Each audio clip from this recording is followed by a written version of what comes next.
দালালের কথায় শুনছেন ডিরেক্ট কোম্পানি আর দৌড় খেলে আইসা পড়ছেন, তাইলে ভাই কান্না করা ছাড়া কোনো ভাও নাই। এই দেশে এখন এত পরিমাণের কি বলে বিশাল ব্যবসা, মানে যে আইসা একটু বাসা টাসা শিখে একটু বুঝতে পারে বিষয়টা কেমনে উড়ায়, সে আইসা দালালি ব্যবসা শুরু করে দেয়।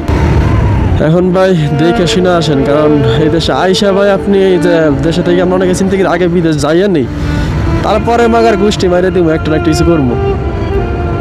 আসলে ভাই ওই যে আপনি যদি আগে আইসা পরে চিন্তা করেন যে একটা কিছু করবেন, তাহলে আপনার জিন্দগি তেজপাতা 3-4 বছর মনে করেন যে আপনি খালি ঘুরবেন, ডিগবাজি খাবেন, ডিগবাজি বুঝছেন, সাঁতার কাটবেন, খালি নদীর এই পার তো এই পার যাইবেন, কোন কিনা বিচারে আইবেন না।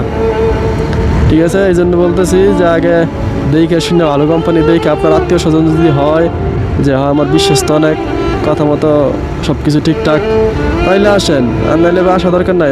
বাড়ি যদি 20,000 টাকা স্যালারি পান বা 20,000 টাকা কোনো রকম ইনকাম করতে পারেন রাজমিস্ত্রির কাজ করেও, তাও আলহামদুলিল্লাহ। ঠিক আছে।